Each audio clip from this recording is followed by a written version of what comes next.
Night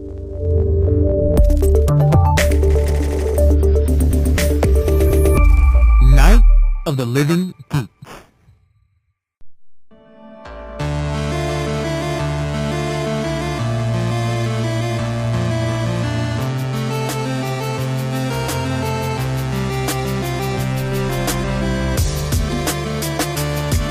Hello and welcome to this week's Giant Sword Podcast.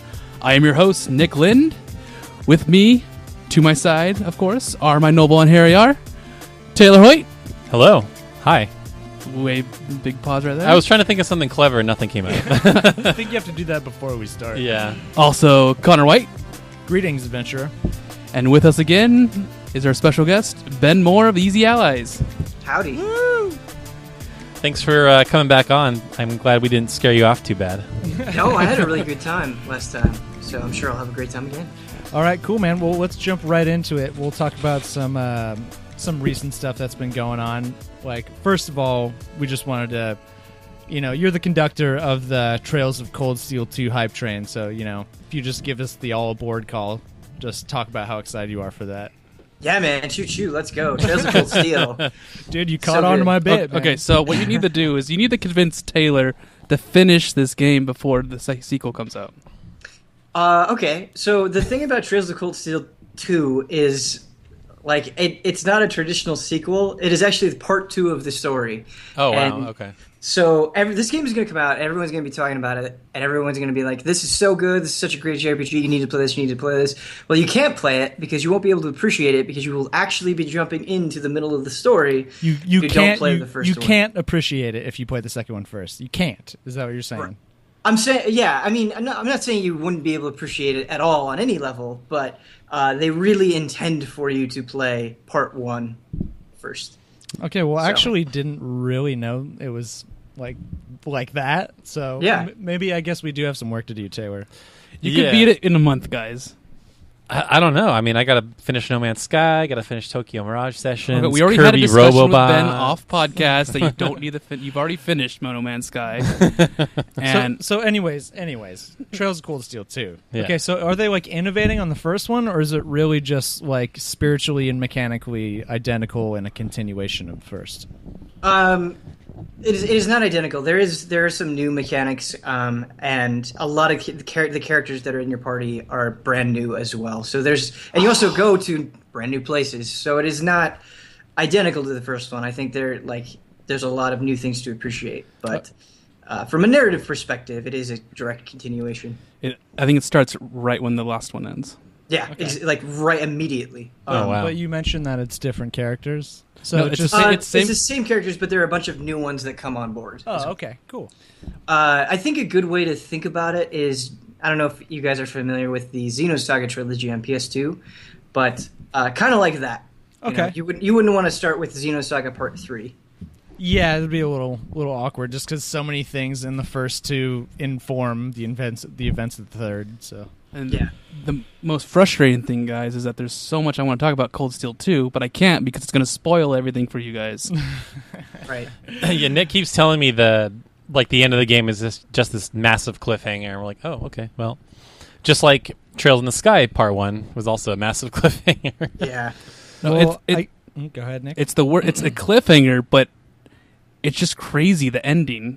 It's just so much stuff happens in that ending, and you're like, oh man, I can't wait to continue. And then it just gotta wait a year. finally coming up. Yeah. Okay. So what happened was, Kathleen sent me the drama for Trails of Cold Steel, the little drama CD things, and I was like, "Oh, what's this?" It's like, "Oh, these are like little skits that you could read that gives backstory to the characters." And I'm like, "Okay." And then I see on the side it says Trails of Cold Steel pre-order 2, pre-order now. I'm like, "Wait, can you pre-order this now?" And she's like, "Yeah." And I look at it and it comes out September 6th. I'm like, "How did I miss this?" Yeah, you of all people. I know. I thought it wasn't coming out till like November or something like that. It comes out November 6th. Well, Taylor, we're challenged to play Cold Steel 1, so we'll extend that to any listeners who have not as well. You've been challenged. And you are still on. You're ahead. You're on.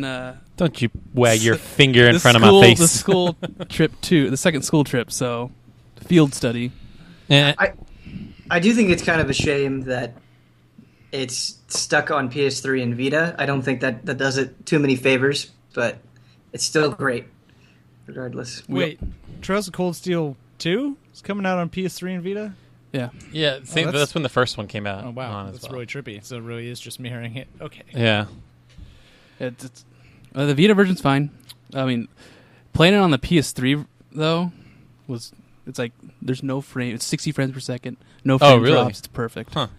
But Vita version's fine. Well, maybe if our PlayStation Neo dreams come true, we'll be able to play it on our PS4 someday. Yeah, since both of you guys have gimpy launch PS4s that spit out the disc. Yeah. Ben, has that ever happened to you? Oh yeah, about a month ago it started doing it. So now I have to like prop my PS4 up Oh my god. on like a Zelda book. Oh, really? Yeah, it's pretty ghetto over here. I'm Wait, the last survivor, dude. I'm sorry to hear that. So wait, do you tilt it back so the discs won't spit out, or is it literally just raised off the ground a little bit?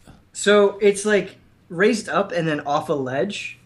So the front part of the console is just air there, and that makes it so it doesn't spit anything out. Oh, interesting. I'll have to try that because mine. I bought No Man's Sky digitally because I didn't want to have it spit the disc out in the middle of like me exploring, and that game saves in weird spots. So yeah. Well, this concludes the Giant Sword Podcast IT segment. We actually all work at Geek Squad on during the weekdays. Exactly. Yeah, we know how to fix that problem. You turn the PS4 upside down, and then you open it. Well, see, first you get a sledgehammer, right? And then you find $400 and you just buy yourself a new one. No. Problem solved. All right, so speaking of PS4, we have heard rumors that Final Fantasy 15 is going to be delayed until November at least, was it? Yeah, so this comes from a website that I've never heard of called Gamenesia or something. I don't know if that's how you pronounce it, but basically they have sources at GameStop saying that they got like promotional materials that are coming in. By the time this podcast goes out, supposedly those materials will already have been out. But supposedly they're supposed to come out August 14th, which is Sunday. And on them it says it's delayed till November 29th, which is a Tuesday, which is normally when games will come out here. But I don't know. Games getting delayed sucks, right? Like, I think we just have to accept that at some point. But for Final Fantasy 15, it's getting ridiculous, right? It's like we've already waited 10 years. Like, really, you're going to delay this, really? So, sorry, what did you say? I kind of didn't hear what you said. Oh, and I was just saying it felt so inevitable with this game in particular. Did you feel that way, Ben? Yeah, I mean, I played it a bunch at E3. I played the first 3 hours, and oh wow, I don't know if you guys heard or not, but we did impressions during E3, and you were worried. It seemed like. Yeah, because it was super rough from a technical standpoint. At the very least, there were a lot of things in it that were like, man, I can't believe this game is coming out in a couple of months. It doesn't seem as though it is in a state to come out. And I remember giving those impressions and getting a lot of flack for it. And seeing this delay, I think it's for the best. I mean, if what I saw is kind of indicative of maybe there is more to work on, I think they're making the right call. I would much rather have this game come out in November and be in a more polished state than come out in September and get better after a bunch of patches. So That's funny that you said people gave you some flack for that opinion, because I think Final Fantasy fans are kind of like sports fans with their favorite team, Yeah. Where it's like if an opinion, like rational or not, kind of like goes against the grain with their fandom, it's like, and, you go into frenzy mode. Yeah, and what was weird to me, and I don't think I've had happen with a game in a long time, maybe with Halo a little bit, but it was like, because I was being critical, I hated Final Fantasy. And right. Or like because I was such a big Persona fan, of course I would want Final Fantasy to fail. And it's just it was a lot of stuff like that really just didn't add up or make any sense to me whatsoever. But that's the fun of the internet, as you know better than all of us. Yeah, it's all right though. I just realized this could be true if the Neo is coming out. What if they're delaying it so it could take advantage of the Neo? That makes a lot of sense. Because there's a thing going on in September, right? A little PlayStation event. Yeah. Oh, and you guys were conjecturing that that's where they'll have like a big special on how the Neo release. Right. Yeah, and for anybody who might know, what's the Neo? It's supposedly like a halfway iteration of the PlayStation 4. It'll apparently have the same, OS. A beefed up version. Yeah, basically games will run a little bit better. It might be faster, whatever. Here's the thing, as I really think that's an interesting idea about Final Fantasy 15 being delayed to take advantage of the Neo, but I can't imagine that ending well for them. Like, here you have this game that's not only taken forever to come out, but has been delayed multiple times, and then you say, well, you get the best version on this system that you have to buy. Like, yeah, I don't know. I think that would rub a lot of people the wrong way. Yeah, and I think that like this game have taken so long to come out like it has, and all the delays, like you said, it's like I refuse to believe that they have like the skills of planning to make those things coincide like that. It's like it seems like they're kind of flying by the seat of their pants at this point, which is pretty normal for a game and a project of this size, But it's I don't think they're that coordinated. Mm-hmm. Well, since I worked at GameStop, I do have insider knowledge. Oh yeah. So I'll be getting. Do we have to bleep out when you said GameStop right there? No, I don't. Back when I worked at. I don't work there anymore, so it's fine. It's fine. But I'll probably find out if it's true or not soon. If what's true or not? The rumor, if they have signage. Because it is still for now just a rumor. Although maybe by the time this episode comes out, we will know more. So we'll find out. How was it to work at GameStop? How was it? Yeah. It was cool. That good, huh? Okay. It was cool. Like, you met cool people. Like, everyone I met, all the cool customers were JRPG fans. It was pretty funny. That's awesome. Like, and then well, from your perspective, yeah, because they're the most talkative and then like the nicest, and then you always get the annoying, Call of Duty frat boys, and the then mom with like 4 kids hanging off. She's like, I need a Call of Duty. I need blah blah blah. I need Grand Theft Auto. Oh man, I have Chaos. so many stories that I don't know. We could probably go after the podcast. I could tell you, but yeah, go off the rails. but it's all right. The customer, like, I worked there for 3 years, and the customers made me go crazy after a while. Bet. So, Yeah. What are you gonna do? Resale Yeah. like that?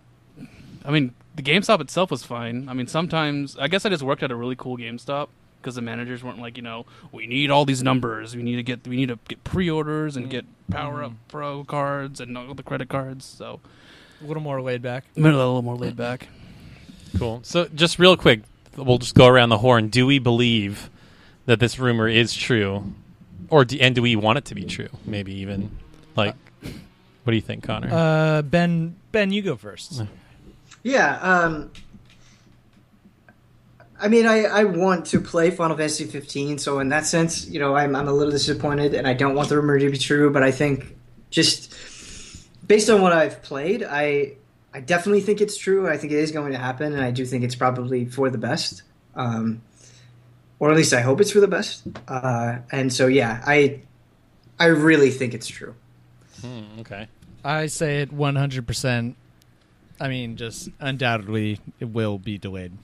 Yeah, Any optimism over there, Taylor? I think I'm kind of on the same boat as Ben. Like, I don't want it to be delayed. Like, nobody likes delays, especially for how long we've waited. And then that kind of gets into weird territory of, like, it comes out near, like, after Call of Duty and Pokemon and stuff like that. So it could be affected by other games, But if it means we get a better game, then I'm all for that. So I don't know. Yeah, obviously that's the number one concern, because at this point, like 1 month of waiting is kind of like, water under the bridge at this point. We've waited for it for 9 years. We could wait 2 months, but I hope it's delayed because I have more time to play Trails of Cold Steel 2. Okay, That's the only that's reason. a fair perspective, actually. I mean, that's like a week in between, right? A couple weeks. Well, it comes out September 30th. Well, as of now. Oh, okay. I could beat Trails of Cold Steel before then. So I'm fine whatever way. For sure. Well, moving on to our next item in recent news here, we want to talk about this game, Lost Soul Aside. So, which one of you guys wants to kind of just? Since I kind of introduced it to the group, so there's this. I want to. Do you happen to have the trailer's name's like Bing Yang? I think. Yeah, I think he's Yang Bing. He's a solo developer, and he basically, from what I understand, he took pre-existing assets or something from the Unreal 4 engine store and made this like really awesome looking game. And it basically looks like some type of like RPG, like hack and slash or something. In my estimation, it kind of like visually looks like an animated out version of God of War, hack and slash, Sure. fast-paced action RPG kind of thing. Okay. Yeah, that makes sense. And It looks like what Scalebound should have been. okay. There's no dragons, but Crickets. sure. Yeah, no, I think the thing that people are really latching onto is that for what it is, it's super impressive that it's made by one dude. Like if it was made by like a team of like 100 people, it'd be like, ooh, there's some rough edges, like the draw distance isn't great, and like when he starts flying, like the textures really kind of show. But I was kind of blown away that it was made by one guy, and I think he said he's like a student or something like that, and once he's really ready to kind of do a Kickstarter or something like that, he'll like try to get some more people on. But we're just trying to get some impressions of what you guys thought of it, because we brought it up in a podcast a few weeks back, but we didn't actually watch the episode. So Right. Well, now we've all seen it. So Ben, when you just saw that kind of without any introduction, what were your first impressions? It's always a good sign, I think, when you watch a trailer for anything and you say, I want that, like even if you don't know anything about it or the history behind it or what the story is, like it looks like it plays so well and looks so good, and then you learn it's by one guy, and it's even more impressive. So yeah, It kind of gives it a little charm almost, like you're rooting for this guy, Mm-hmm. Yeah, and what this one person did looks better than some things I've seen made by 50 people or 100 people. So it's very cool. It looks like a game that would appeal to me for sure. Well, you had mentioned, I think, before we started the pod, that it's really hard to capture that style of fast-paced combat where each of your attacks like carries a certain weight, but also like gives you the freedom to like have really fast-paced and like wacky, blistering combat. Yeah, It's like really hard to kind of nail down that exact balance, a la God of War, but it looks like he's on the right path. Yeah, it's so funny because when you go on internet forums, a lot of times you see like, I want Platinum Games to take this license and do something with it, or I want Platinum Games to like work on this or this or this, and you get all these fantastical, crazy ideas. And I think the reason people do that is because no one makes action games that feel as good as Platinum Games, and doing that is not an easy thing. And if this guy can even get somewhat close to that, I think that's remarkable. Yeah, this crazy soul who's undertaking this project. But yeah, there's some parts in the trailer, like you said, where there's some rough edges where if it was a big team making it, you'd be like, oh, guys, you're kind of screwing up here. But it's like, it's pretty endearing just to know, like, one guy, just the one-man team. You could tell that it's like extremely early from that trailer, but the battle, it's like what intrigues me is the environments. The environments look really good. Mm-hmm. Like Yeah, when it's not cool. like way, when you're in the air and stuff like that, but when like everything about it is. Well, it was funny too because he had like 18 cuts in a row of the guy running through different areas. It's like he can run and he can also run more, and then you can walk. Yeah, and now look, he can also walk. Mm-hmm. Yeah, the battle system just. I always talk about this game. Always, it just reminded me of Tales of Destiny remake battle system. Just crazy combos you could do in air, and like, even like the lines remind me of Leon's moves. It's just Kind of juggling and yeah, stuff. it just looks cool. I'm like, man, I want to play this. And well, that being said, it's almost kind of like only loosely a JRPG, just in stylistically. It's like mostly an action game by everything I can tell. Right, yeah. I mean, it's pretty unclear what kind of game it is, what the story's going to be, like how you even play through it. But yeah, like most of that trailer was just the combat. So yeah, it'll be interesting to see how that shapes up whenever he decides to kind of go full production. But either way, it's impressive nonetheless. Yeah, definitely. Listeners, if you haven't seen that trailer, check it out for Lost Soul Aside, ASIDE. Interesting. If he really was inspired by Square Enix, then that name makes a lot of sense. Yeah, for sure. It has that same kind of gravity to it. Yeah, like nonsensical gravity. Right. Like, I don't know. Yeah. It's just for the sake of being like intense, yeah. Like you remove one of those words and it makes I don't know. It makes a little bit more sense, like Lost Soul or Soul Aside or something. Lost But then Aside, yeah. Yeah, then you combine them all together and you Lost Soul Aside. And you're like, maybe that's a little too much. I don't know. Right. It's like sort of entering the beginnings of that realm where all those Kingdom Hearts subtitles were, all those super crazy, like, what was that one, Taylor, that we always talk about? Was it 358 over 2 days? Or 358 over 2 days? Is that like... I think the one I sounds always like make, you're describing a part of a musical composition. the one that I always make fun of is Final Fantasy Dissidia Duodecim. Yeah, that one's pretty wacky, too. I think my favorite dumb JRPG name of all time, I'm not even going to remember this, it's like Quoga Nell of Arceal or something. It's like, I don't even know what that means. Like, 3 of those words are made up. Yeah. No, I think Infinite Undiscovery is the worst one. Yeah, that was pretty bad. And there was that game you were playing, and it's like, this isn't like a stupid name. I could just remember you had to tell it to me like 14 times before I remember. It was like Tukiden Kiwami or something. Oh, Tokiden Kiwami, yeah. It's basically a Monster Hunter game, but yeah. anyways. So check out Lost Soul Aside, but we're going to kind of circle back to FF15 a little bit just because we're getting close. And Nick, you wanted to ask Ben, the future of Final Fantasy, what will happen if 15 is a horrible bomb, and what will happen if it's a hit? What will happen to JRPGs if it's a hit? Right. Pretty much, what would happen to Final Fantasy and JRPGs if it bombs, or if it's a hit? Yeah. Let's start with the first one, I guess. Do you guys think that it's feasible that this game could just crash and burn, Ben? I mean, anything is possible. And the thing is it could sell, like, by most standards really well, and to Square Enix it could still be a failure based on, whatever their expectations are. And what they've poured into it. Yeah, and what they've poured into it.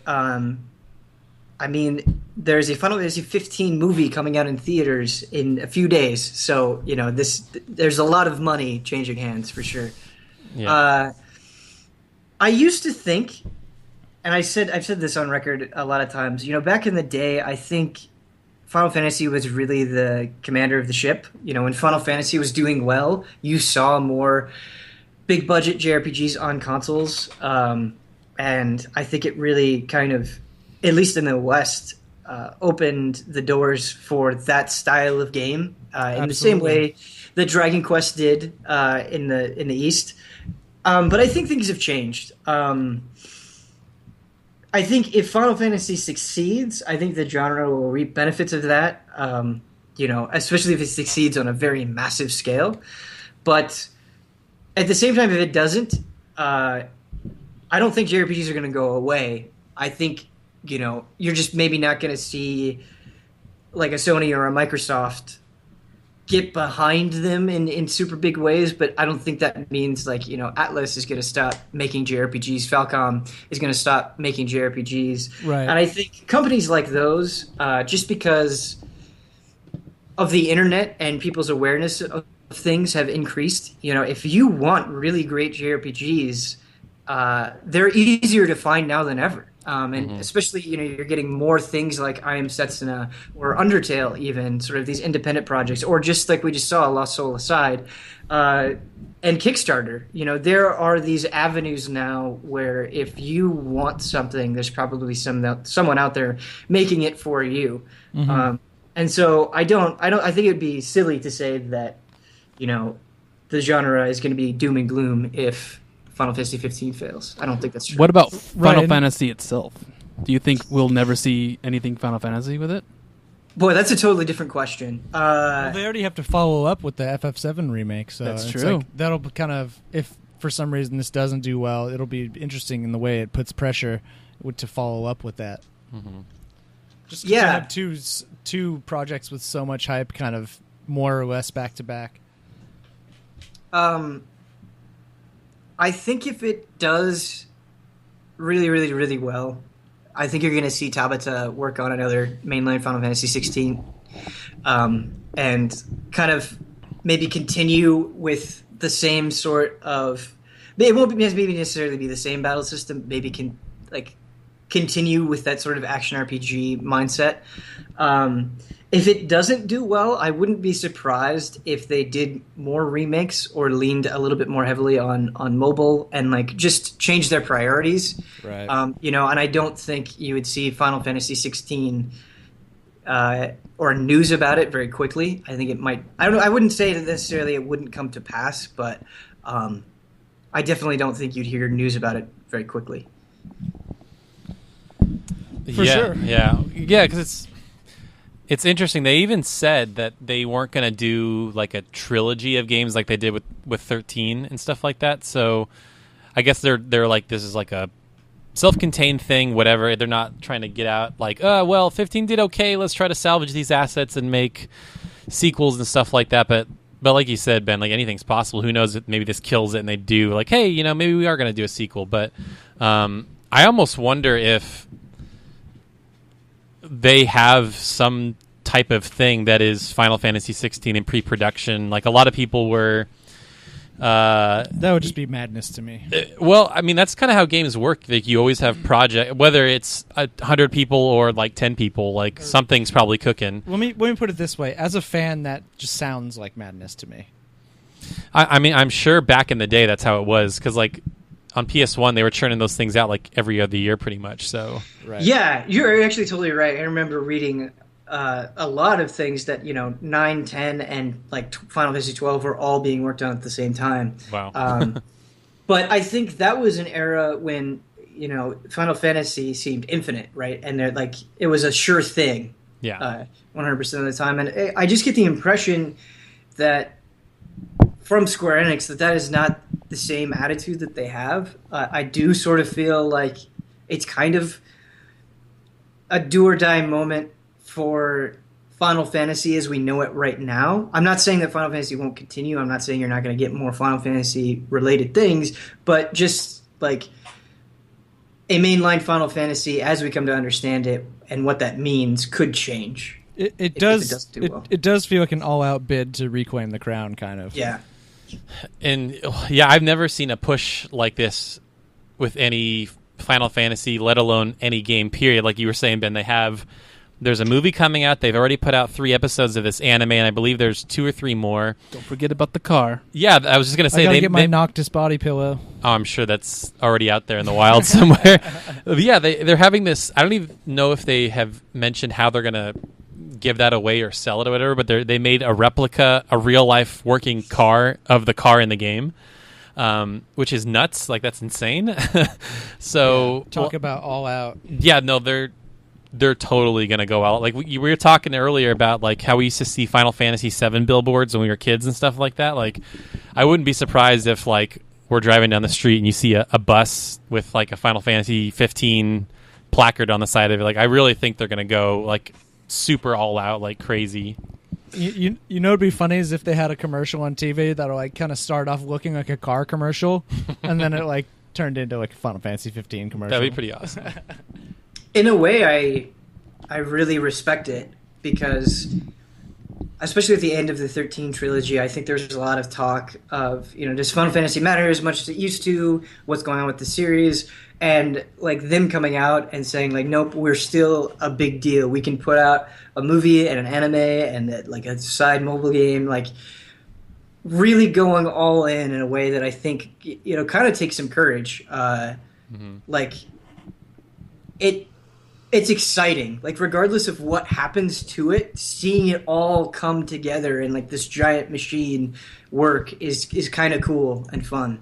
I think for me, it is the circumstances surrounding Final Fantasy 15 that excites me like as much as the game itself. Because I think for a lot of us here, Final Fantasy 7, 6, or whatever kind of informed our gaming tastes when we were young. And like for me, it's almost like a homecoming party. I'm like, yes, Final Fantasy is back, and not just back as in there's a new game, but it's like back and it matters, right? Mm-hmm. Like people are paying attention, like, okay, this is it. Like, can Final Fantasy redeem itself? And I'm hoping it does. They've done some really weird stuff with the way they've shown it off lately, but I'm hoping that that's just some marketing failures, and that they just are trying to hold the good stuff for the game. So Right, because it is like a different team than the ones who are responsible for making sure the game is good. So if they're doing some faux pas, you can at least kind of feel better knowing that it's not the same yahoos who are actually putting it together. Like, I still can't believe, I think we talked about this on the first episode even, but I can't believe how bad that Titan demo was at the Xbox conference. Yeah, they had a guy who wasn't good at the game doing the demo. Like, he just kept getting hit, and I don't know. Like, I watched a edited video after the fact. I'm like, oh, this looks cool. But doing it live was like, dude, that was really bad. Mm-hmm. So, and that for all we know, that may have been people's first taste of Final Fantasy 15. I'm like, man, that's rough. I'm like, did you see that demo, Ben? Do you know which one I'm talking about? The Titan thing? Yeah, I saw it and I played it. Oh, wow, cool. Both, yeah. Did you fare better than the demo dude on the stage? Well, it's interesting because actually playing it, I didn't feel like you had to do very much. That it guided you through like pretty well, which makes sense for an E3 demo. Right. But no, I didn't have issues, but I also wasn't playing in front of a huge live audience. Yeah, that's and true. I'd played the episode. What is it? Duske? I never know how to pronounce. I don't know either. You can say it however you want, and we'll corroborate that it's correct. Okay. Played that and then played Platinum Demo. So I had played a lot of Final Fantasy 15 before that. So I don't know if that helped or not. So let me ask you real quick. So, like, aside from the game running well, you said you played the first 3 hours. Like, had the game run well? Like, was it compelling? Were you, like, interested in playing more? Or was it just like, ooh, I don't know about this? Yeah, that's a really good question. I do think so, because there is something to the combat, and I don't think the combat, like, if you go in expecting an action game in the way that you've played action games before, it's not going to immediately add up. And if you go in expecting an RPG, like RPGs you've played before, it's not going to add up. Like, it is a new feeling, new style of combat that definitely takes a while to click, but once it does, it's actually pretty fun. And there's more depth there than I think the game initially lets on. And so kind of wrapping my head around that, it was pretty cool. And I think the relationships between the characters, there's something there as well. You know, they've gone out and said that this is a brotherhood. This is, you know, people that mean a lot to each other. And I think the game does a fairly decent job of communicating that from what I've seen. So... Well, that's actually kind of almost a new dynamic for a Final Fantasy, because it's so typical for the games to be kind of a band of people from all over the place who have just come together for this, you know, kind of one purpose, and they're all very different and kind of are getting to know each other as the game progresses. Whereas if you start and it fosters this feeling of friendship and brotherhood with these guys, that could really be kind of rewarding, like from a story perspective. Yeah. Yeah, because if I understand right, I mean, they'll probably add characters now and again, but those 4 guys, that's your party for like the whole game. Like, there's this other side character named, I think his name's Core, and I've seen him in trailers as a guy on your team. So, like, I think there's only 5 people in the whole game that you'll have on your team. And 4 of them, I think you've played the beginning of the game. Like, you just start as a team, right? You're not like, let's go find Prompto, let's go find Gladio. Like, they all just start together, pretty much, I'm assuming. Yeah. Do you want me to tell you the very, very, very first thing that happens in the game? I don't know. Do we? It's been out there. Game Informer and stuff has reported on it. Okay. But if you don't want any spoilers at all, I totally respect that as well. It's not a huge deal, but okay. I think I know how it starts, actually. Okay. But I'm ambivalent, so you just go right ahead. So sure, yeah, let's hear it. That's actually not true. So what I played is not there is a prologue that they didn't have ready. Or not that they didn't have ready, they weren't showing us. So I guess what I saw when I first sat down for the demo may not be what everyone sees when they play it. But the point I started at, you and your 3 friends are pushing a car because it's broken down. Okay, that's what I thought. That's how it begins. So, okay. Yeah. Cool. Awesome. Well, that's good to hear that. So you had the combat, which, you know, it sounds like you get used to and then it's fun. But, like, from a story perspective, are you, like, interested to see where that goes, how all the characters connect? Because I know that the whole thing is about, like, this crystal that gets taken from the the city you live in and you're like on the run and stuff like that. So does that whole thing seem compelling to you, like trying to unravel all that? Yeah, it does. I'm a little hesitant to comment on that because what I played, it was in Japanese and you were reading subtitles, and it had the sense that it wasn't the full thing and that it will feel different and you'll get a sort of different vibe when you're playing the fully localized version. And so it was definitely intriguing, but I also got a sense, that it will feel very, very different when I'm playing the final thing. Sure. Yeah, there is a weird disconnect, at least for me, where, like, when I'm playing a game and reading subtitles as opposed to hearing it in English. Like, if I'm playing Persona 4 and I hear the voice actors, I'm like, I can understand it without having to read it, and I connect with it. But then I'm playing, like, Tokyo Mirage Sessions, and it's like there's some weird disconnect. I don't know how to put it into words in a way. You just have to, like, feel it out, I think. For people that have played both ways, you probably understand where I'm coming from. But yeah, I wonder if that's part of it too, that it's not with the English voices, or do you even have that, like, the problem that I'm talking about, or can you kind of get connected regardless of the language? It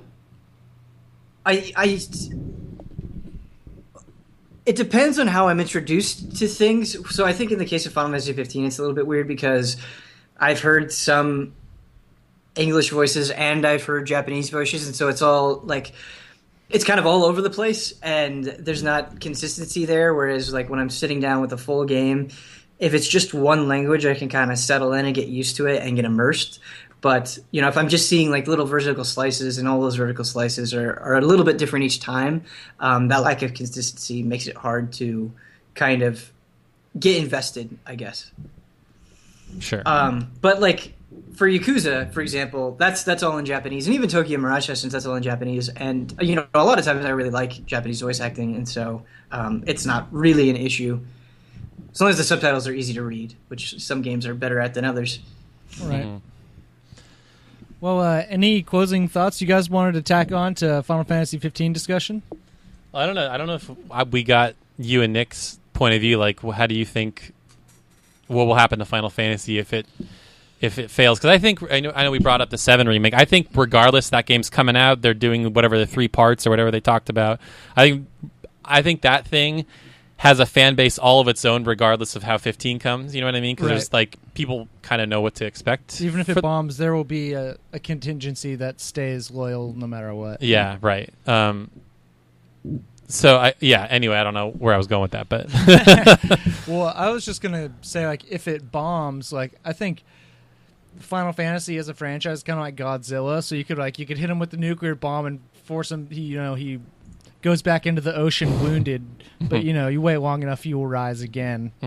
So I think even if the worst happens and the game is really poorly received, I think they'll just kind of take a long time to regroup, maybe put out some smaller stuff, iOS stuff like you were saying, and then they'll try their hand again eventually. And if it succeeds, then I think they just ride that wave to the FF7 remake, and then God knows how high that tsunami is going to be by the time that lands. So yeah, I almost wonder if everything. It's one of those situations where if everything breaks right, it can really just catapult Square Enix. Oh yeah, and one thing we're totally not even considering. I mean, I know it's not Final Fantasy, but just money wise for Square Enix. I mean, right. Kingdom Hearts is not far off the horizon. Hopefully, Square Enix wants to hang out with Blizzard and count stacks of bills. Yeah, exactly.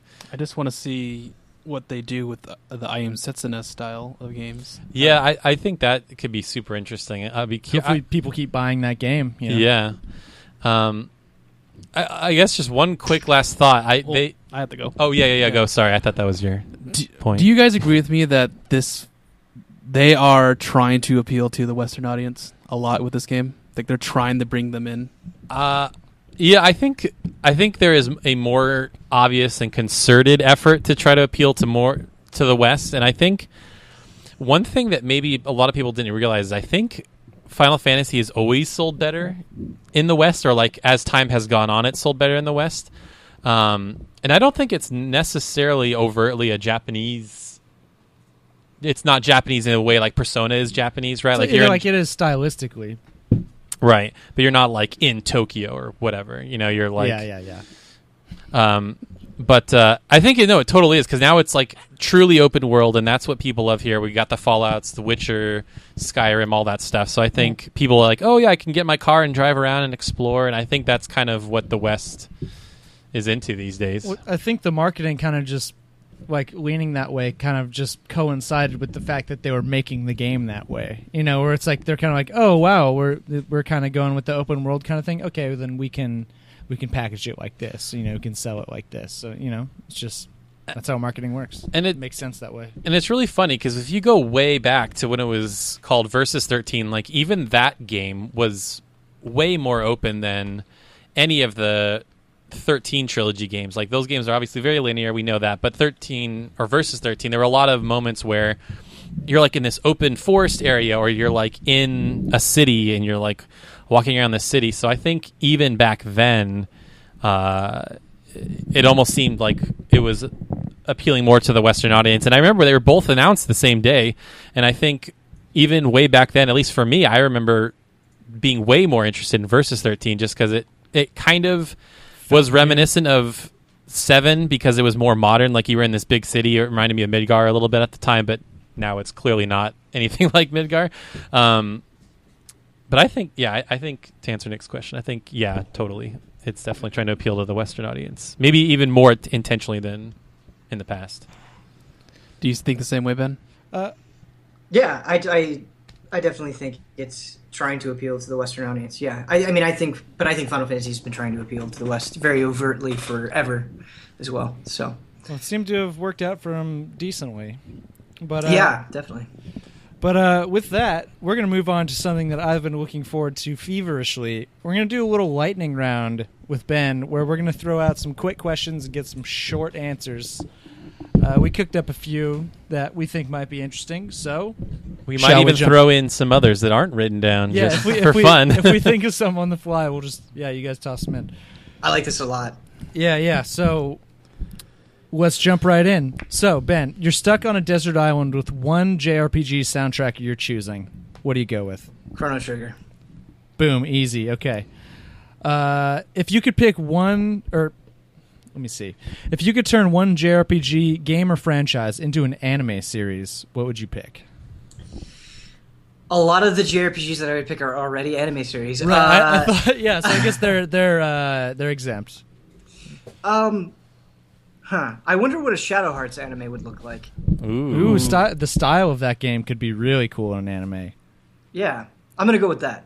Okay. It's a little dark. It's a little brooding. I like it. What's the worst JRPG you ever bought, Ben?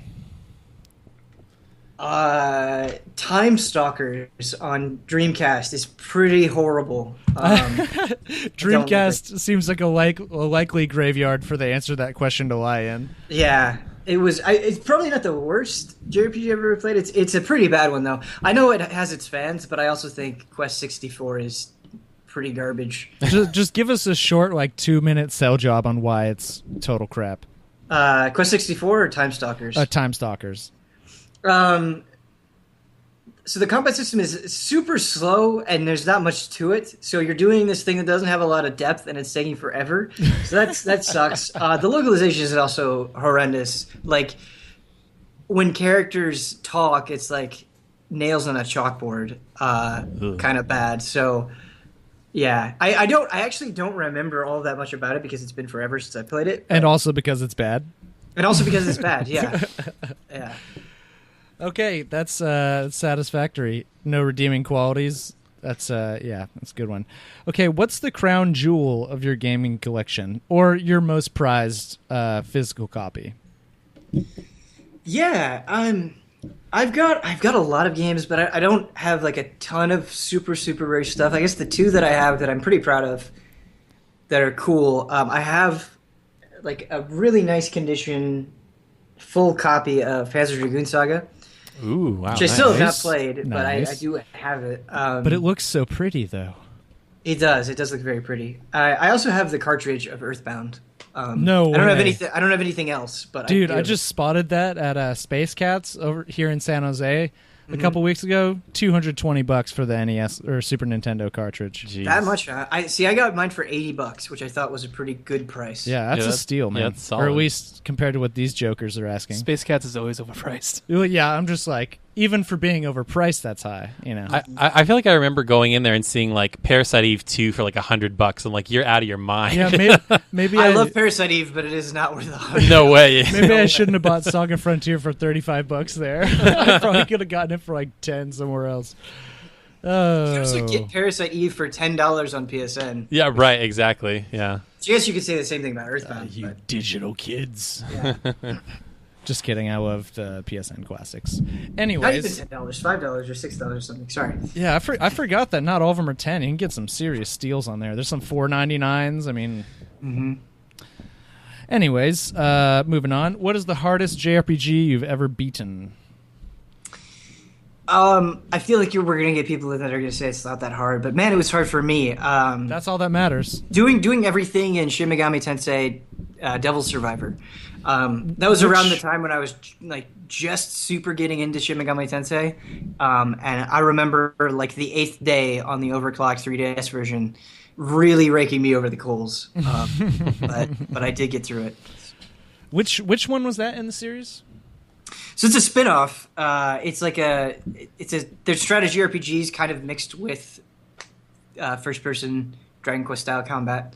So they're really fantastic. Like I hold the Devil Survivor series, both 1 and 2, in like really high regard. I think those are like 9 out of 10 games. Wow. That's a good nugget to take with me here. Mm-hmm. Okay, well, how about what's your favorite non-RPG game of all time? Metal Gear Solid for sure. Oh, it's tough. It always comes down between. Well, like, do you consider Dark Souls a JRPG? Ooh, yeah. I mean, okay. We're on the fence there, yeah. Because If it's on the fence, we'll just say something less RPG-like.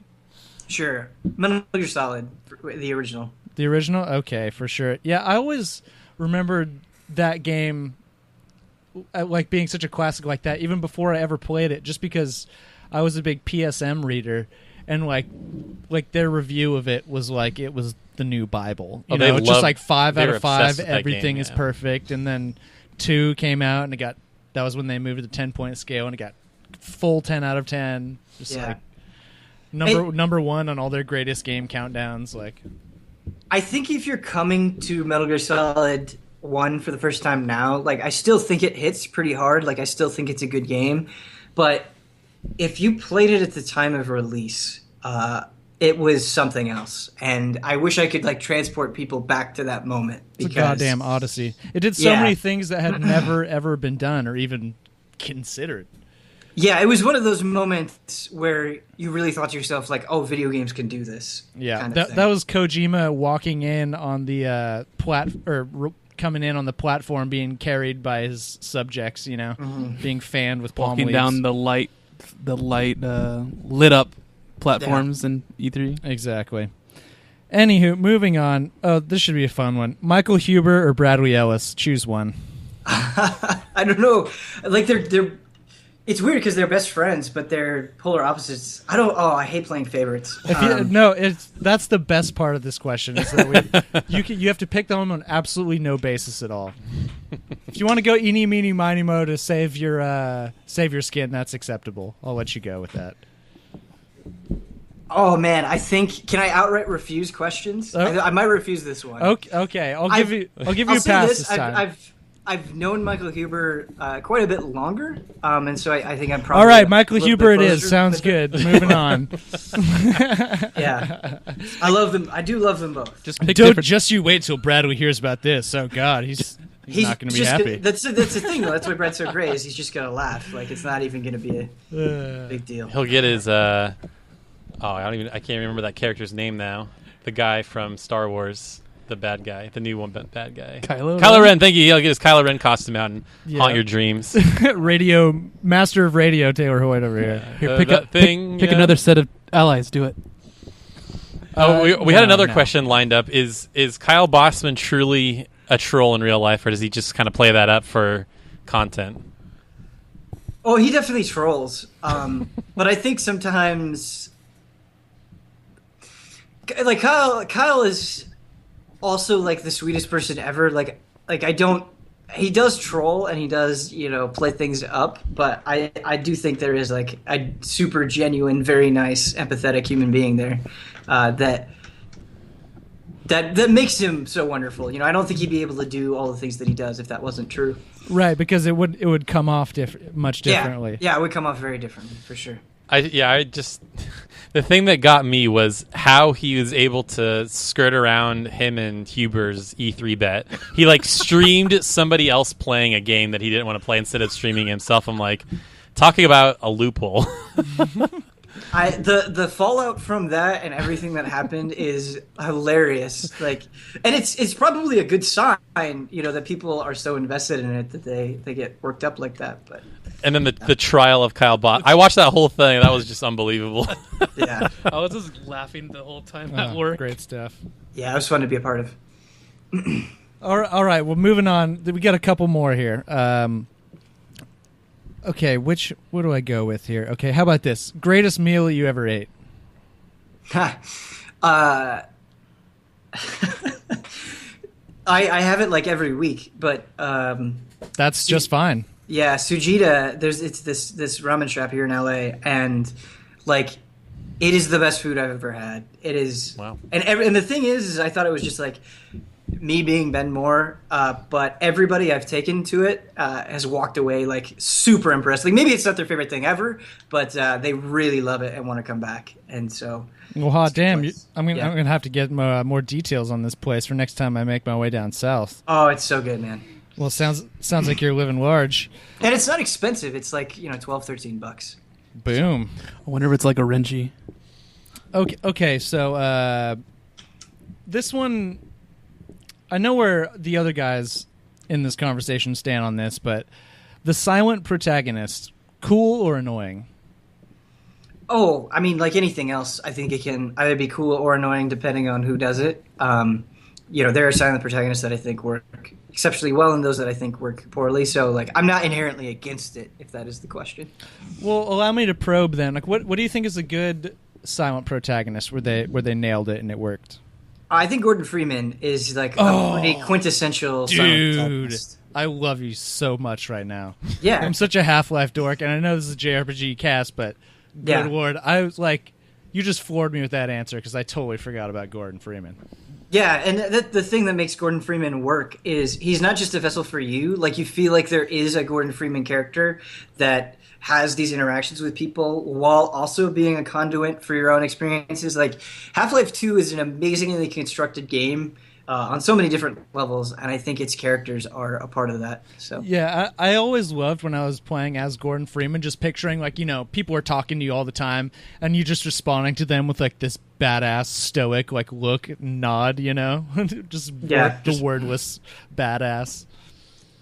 Oh, dude, great answer on that. Okay, so two more, or actually, no, last one. Was there a specific moment when it hit you like, holy crap, we can really talk about video games for a job? Like, what did that feel like?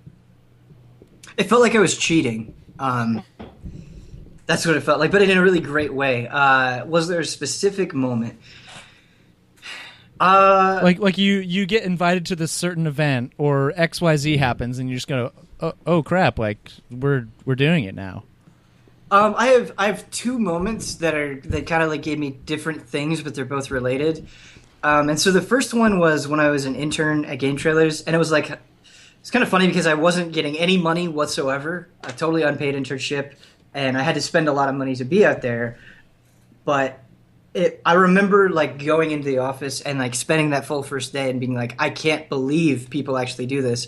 And the thing is I wasn't just walking into it. Like for a long time, like I really wanted to write about games. It was like what I dreamed about. It was my passion. And like, it's one of those things where I had built it up so much in my mind, and then it actually ended up meeting those expectations. So that was super cool. Yeah, that's hard. That's the hard phenomenon to find.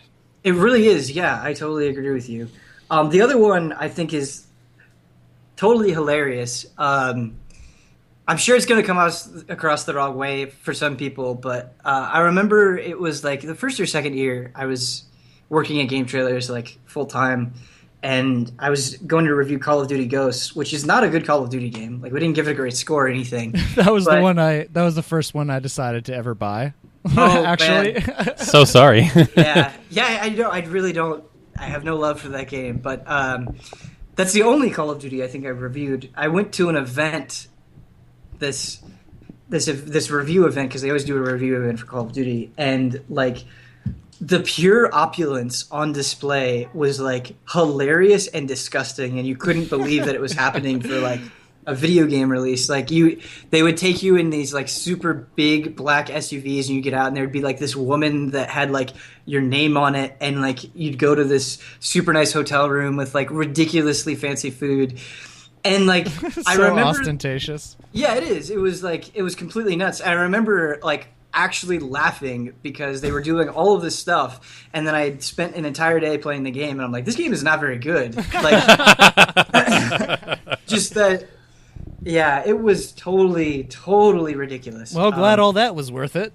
Yeah, and it honestly really turned me off of review events, because it feels like you just want to be there and you just want to like play the game and evaluate the game, and they're like trying to do all of this stuff that has nothing to do with the game. Just trying to get you kind of in their pocket, I guess. Yeah, and it's so much better.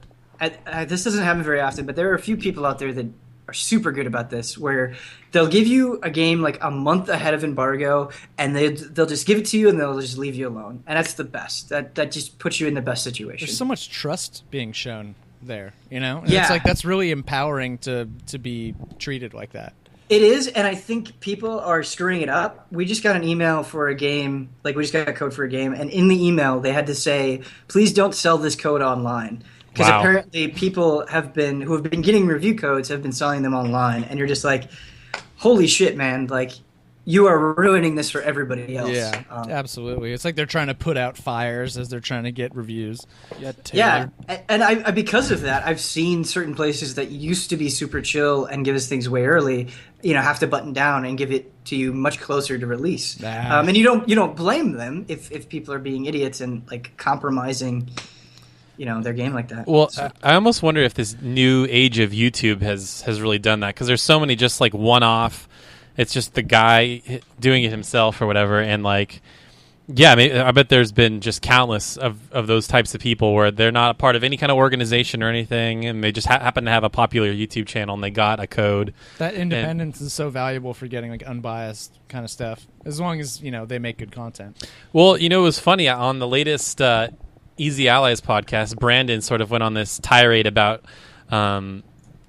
getting like something about No Man's Sky, about like people breaking the street date, and then he's like, well, good luck having a good relationship with those people in the future when you basically bought the game when you weren't supposed to and reviewed it before they wanted you to and stuff like that. So I have not heard that rant yet, but oh dude, he was so mad, and he doesn't get mad, so it was really funny to see him just go off the rails like that.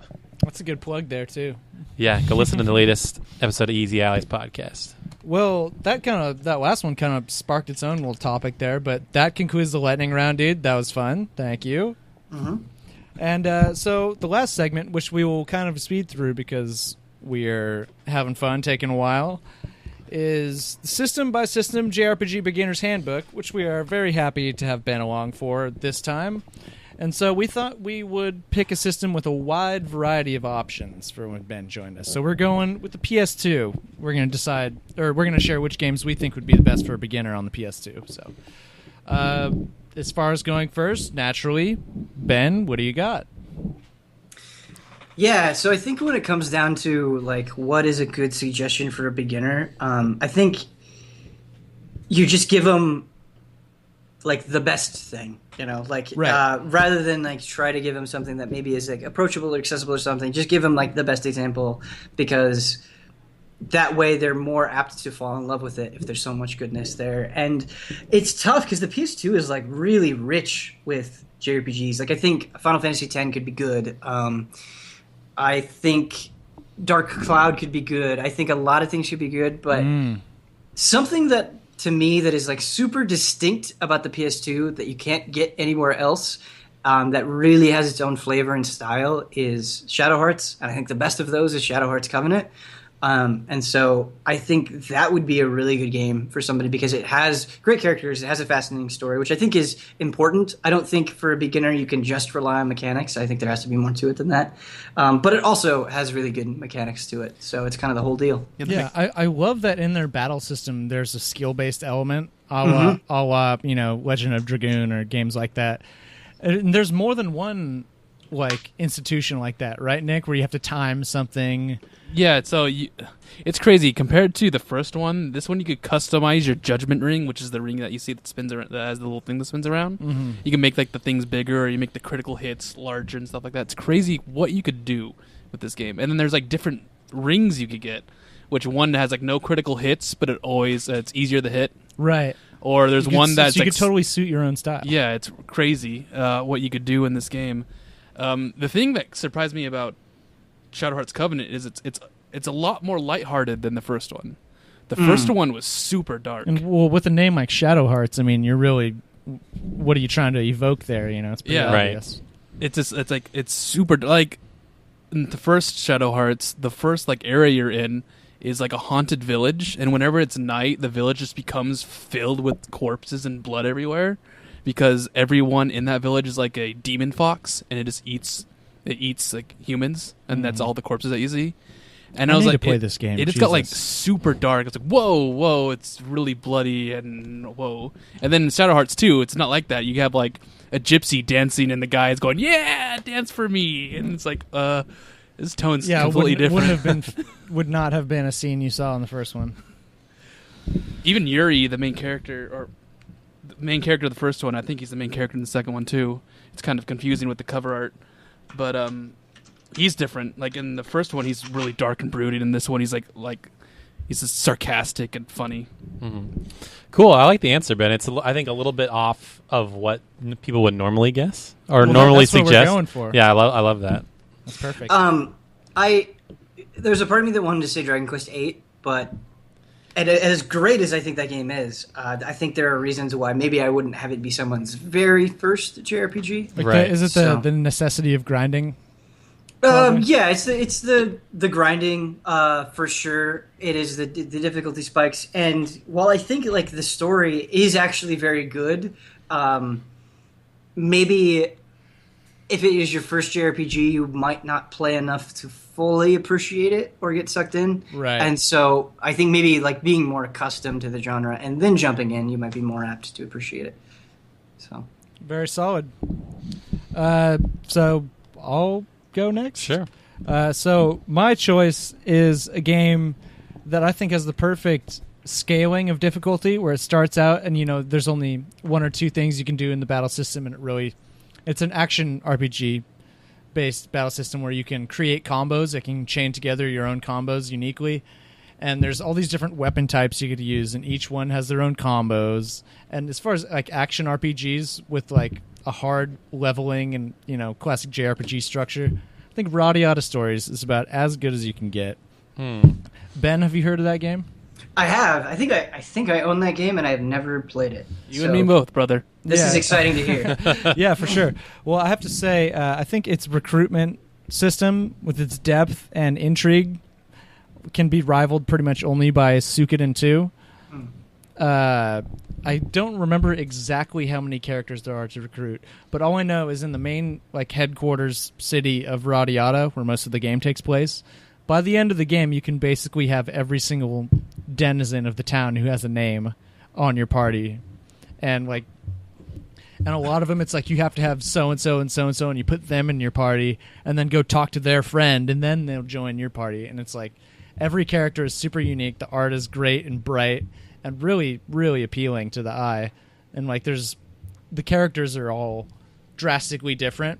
It's pretty impressive, the diversity that they managed to squeeze into this one town where most of the game takes place. And then it's got the action RPG side to it, which is hard to pull off and get me to like it, but they pretty much just nailed it. I discovered this game completely by accident, and it is pretty much my favorite PS2 game. Yeah, he always besides tells me maybe Armored Core 2 or 3. Connor did a really hard sell job on this game. I think me and Nick both bought it because of Connor. Now I've actually played it a little bit, so I feel like I can vouch for what Connor said. I haven't beat it or really like dove in like a ton, but I could totally like feel comfortable recommending it for sure. Yeah, That's awesome. I'd give it maybe like a 9.5 out of 10 if I had to go with the number scale. But I was going to play, but then Connor's like, "No, you got to play with me." So I'm like, "Okay, yeah, I'll wait for you." You must enjoy it with the guru. But yeah, that's mine, Taylor. What do you got? Radiata stories again. Okay. I had a couple games in mind. This is gonna be super like predictable for me, but I'm gonna explain why because I think it makes sense. But I'm gonna pick Persona 4, the original, and I'm gonna tell you why. So there was this really crazy stretch when it was like after Final Fantasy X came out where I just stopped paying attention to game news or magazines.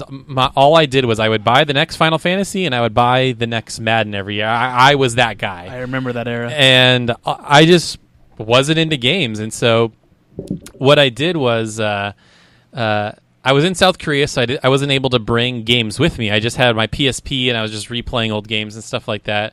And then I remember I came back and I watched the Persona 4 review on Game Trailers way back. This was 2010, I think, is when I came back. So I watched it and I'm like, dude, this game is like Harvest Moon meets Final Fantasy. This game looks amazing. And I think Game Trailers gave it like a 9.6 or something. They gave it like a really high score. And Game Trailers is pretty infamous for never wanting to give a 10 out of 10. So I sought this game out and I found it at a GameStop, and this was when they were just bargain binning PS2 games, and there was one GameStop just happened to have it, and I'm like, okay, this is awesome, and I just marathon the ever loving crap out of that game. Like it almost got me back into JRPGs in a way. Well, your love of Persona 4 is quite well documented. Absolutely, and I would say like obviously if you have a choice, play the Vita version, but if we're only going on PS2, like the PS2 version is still great. I'm wearing a Persona 4 shirt right now, actually, which is pretty funny. But I think the characters, like you can get attached to the characters like in a really deep way, and I think that's the hallmark of any great JRPG is like characters that you care about and stuff like that. And there's just so many systems that tie well into each other, and you can, I think a lot of times JRPGs have pacing problems, but the beauty of Persona games is that the pacing can be however you want. You can just tackle the story, or you can do side stuff or grind or whatever. Beautiful. Yeah, so that would be my totally predictable answer. You will get no argument from any of us. Yep. Hey, that's a good recommendation. Persona 3? Persona 3 or 4. Both are excellent recommendations. Well, Nick, that leaves it to you to share your contribution and wrap up the pod. And I'm gonna. I have a game in mind, but we'll see if Nick guesses if that's what he. I was thinking about this, and then I'm like, and you can't say the Tales of Destiny remake because we can't play Japanese here. Yeah. I'm not gonna talk about the Tales of Destiny remake. Okay. I was gonna be like Grandia 2, or the number else. Like I talk about Grandia every single episode. When we were doing the PS1 version, you picked Grandia 1, so I'm not gonna pick Grandia 2. I don't want to have to suplex you through this folding table. But I think this is a really good game. Tales of the Abyss. That was my guess that you're gonna say. It's I remember beautiful art. Yeah, beautiful art. Really good Tales game. The sequel to Symphonia, the Symphonia system. And I like Abyss, but don't like Symphonia, which is kind of funny. Mm-hmm. But I loved that game. When I first brought it up, when I first saw it, I picked Tales of Legendia and Tales of the Abyss, and I was like, which one should I buy? Tales of Legendia, and then horrible name, by the way. And then I picked Tales of Legendia, and I played it, and I was like, this is weird. This does not feel like a Tales game, and I realized it's made by like the Soul Calibur team. Yeah. I'm like, that's odd. And then I picked up Tales of the Abyss like a year later. I'm like, this is a Tales game. This is way better. Yeah, exactly. And I'm like, I can't believe I picked that one instead of Abyss. But that game's great. Has great story, great characters. The battle system and like ability and equipment systems are awesome too. Yeah, exactly. The skill system and the how you earn arts is really cool. Plus, I always thought phonon was fun to say. Yeah, phonon. It's like music is your power, pretty much. Is it music? Something like that. Yeah, something like that, right? Like, yeah, I'm kind of on the same train as Connor, like the words that they've made up for that game are just fun to say, like Yeah. Phone Master Ion and like the cities and stuff like that. I remember. Dalmasca. Yeah, the way. No, wait, that's Final Fantasy 12. Shit. And just the way Jude would always say words. No, it's not Jude. Jade. Jade. Jade is just an awesome character overall. Yeah. Yeah, he's a big part of why I love that game. Super sarcastic, very condescending, but Yeah. just like really funny. Always shutting down Luke in the most subtle, awesome ways possible. Oh, You're just such a baby, Luke. yeah. Ouch. Well, that's one thing that I should tell. It's Luke is annoying.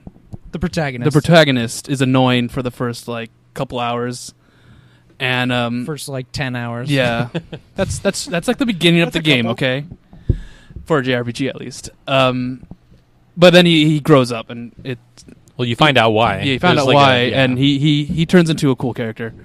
I can attest to that. Yes, Jade, by the way, in the cameo battle in Zisteria, greatest battle in the world. Oh man, I can only imagine. It's one of my He has the favorite same Tales voice actor and characters. everything. It's great. The scene Jade in the style of Zisteria is great. Well, what's really funny to go back to Abyss is that the same voice actor that plays Yosuke in Persona 4 is Luke, and I just can't separate the two. I'm like, oh, Yosuke's in this game. That's cool. And he's Well- a whiny brat. Well, that's marvelous. I think that concludes this edition of the JRPG Beginner's Handbook with special guest Ben, of course, and the episode as well. So before we go, Ben, of course, thank you again for your time and being awesome. Well, thank you. This is always a good time. Having done several podcasts, it's definitely one of my favorites. Beautiful, man. Thanks for the kind words. And do you have anything you'd like to plug, man? You got any stuff coming out? No Man's Sky review, right? Yeah, No Man's Sky review. I mean, just Easy Allies in general. I hate plugging things, but it is definitely No. a necessary evil. I insist. Yeah, so easyallies.com. If you want a good sense of who we are, I guess, though, I think that the number one thing is we stream every weekday on Twitch, and it's a different person every day. And also we do a group stream on Tuesday, and that kind of gives you a vibe of who we are and what we do. And the two podcasts do a good job of that as well, which you could find on SoundCloud and YouTube and iTunes and Google Play, pretty much everywhere. The Easy Allies podcast, hosted by Kyle Bossman, who does a wonderful job. And then I also host Frame Trap, which the Easy Allies podcast is about news and current events, and it's usually between an hour and a half. And Frame Trap is just kind of talking about games, very loose format, and that's about 2 to 2.5 hours usually. Perfect for those long days of work. Yeah, exactly. That's when I listen to him. Yeah, that's when I do most of my podcast consumption. I mean, I work at a construction site, so having those long form conversations sometimes this really just makes the day melt away. It's awesome. Yeah, no, I totally envision like Frame Trap being something you have on in the background, because I do that with a lot of podcasts, and I love Exactly. it. So, yeah. All right, man. Well, thanks so much. And this concludes episode 6 of the Giant Sword Podcast.